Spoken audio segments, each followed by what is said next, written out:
Halo dan selamat datang di Autorilis. Hari ini, kita akan mengenang kembali sebuah permata dalam sejarah penerbangan Indonesia. N250 Gatot-Kaca.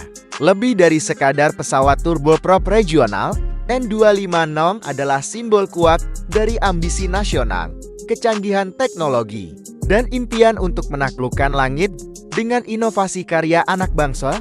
Bintang lahir pada tahun 1990-an. N250 adalah proyek andalan dari industri pesawat terbang Nusantara atau EPTN yang sekarang dikenal sebagai PT Dirgantara Indonesia.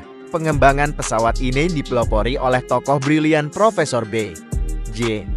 Habibie, seorang pria yang visinya melambungkan Indonesia ke panggung kedirgantaraan global.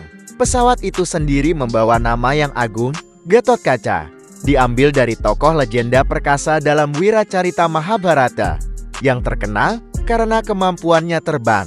Nama ini sangat pas untuk pesawat yang dimaksudkan untuk melompati hambatan teknologi dan menghubungkan negara kepulauan yang luas ini. Bintang N250 dirancang untuk menjadi penentu perubahan di pasar pesawat turboprop regional dan jarak pendek. Pesawat ini bukan sekadar tiruan desain asing. N250 menampilkan beberapa inovasi mutakhir yang sangat kompetitif untuk masanya. Yang terpenting, N250 adalah pesawat pertama di kelasnya secara global yang menggabungkan sistem kendali fly-by-wire untuk kontrol penerbangannya tanpa cadangan mekanis. Ini adalah teknologi canggih yang biasanya hanya digunakan pada jet yang jauh lebih besar dan berkelas tinggi. Sistem ini menawarkan kontrol yang lebih mulus dan respons yang lebih baik bagi pilot. Sebuah kemajuan signifikan untuk pesawat penumpang regional. Tenaga penggerak Gatot-Kaca berasal dari dua mesin turboprop Allison A2100C yang andal. Masing-masing memutar baling-baling Doughty Rotal 6 bilah yang besar dan efisien. Kombinasi mesin dan baling-baling ini memberikan efisiensi bahan bakar yang luar biasa pada N250, serta kemampuan untuk beroperasi secara efektif dari landasan pacu yang lebih pendek, sebuah kebutuhan penting untuk melayani ribuan pulau di Indonesia. Pesawat ini dirancang untuk mengangkut antara 50 hingga 54 penumpang dengan nyaman, menawarkan kabin yang luas dan standar fasilitas penumpang yang tinggi untuk pesawat regional. Pada tanggal 10 Agustus tahun 1995, Purwarupa N250 dengan registrasi PA1 melakukan penerbangan perdananya yang bersejarah dari Bandung. Momen ini sungguh menggembirakan, sebuah bukti dari dedikasi dan keterampilan teknik yang intens selama bertahun-tahun. Penerbangan yang berlangsung selama 55 menit itu berjalan tanpa celah, membuktikan kelayakan kerangka udara dan sistem penerbangan canggih rancangan Indonesia.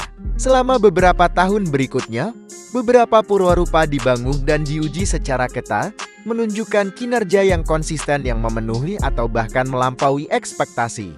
Pesawat ini menarik perhatian internasional yang signifikan, menuai pujian atas desain modern, konfigurasi sayap tinggi, dan karakteristik penanganan kecepatan rendah yang luar biasa. Bintang EPTN memiliki rencana ambisius untuk N250, memproyeksikan ratusan penjualan Baim di dalam negeri maupun internasional, melihatnya sebagai penerus turboprop regional yang lebih tua di seluruh dunia. Pesawat ini mewakili transformasi Indonesia dari konsumen pesawat menjadi produsen kedirgantaraan yang serius. Namun, perjalanan N250 harus terhenti secara tragis. Pada tahun 1997, krisis moneter Asia melanda, menghancurkan perekonomian Asia Tenggara, termasuk Indonesia.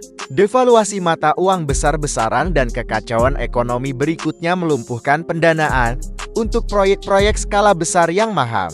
Pada tahun 1998, Dana Moneter Internasional IMF sebagai bagian dari persyaratan paket bantuannya mengamanatkan penghentian pendanaan pemerintah untuk proyek N250. Produksi dihentikan dan pesawat yang sudah sangat dekat untuk mencapai sertifikasi tip penuh dari FAA Administrasi Penerbangan Federal AS harus terhenti.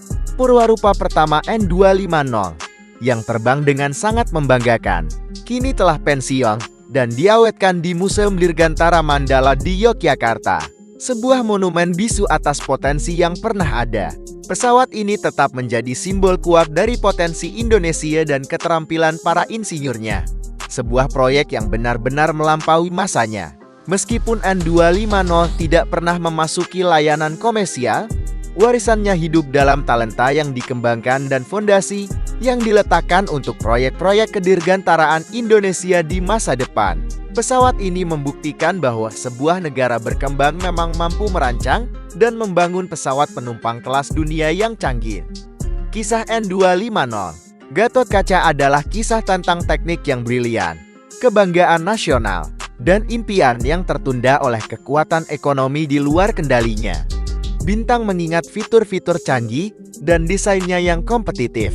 Seandainya N250 berhasil diproduksi sebelum krisis tahun 1997, bagaimana menurut Anda hal itu akan mengubah pasar penerbangan regional saat ini?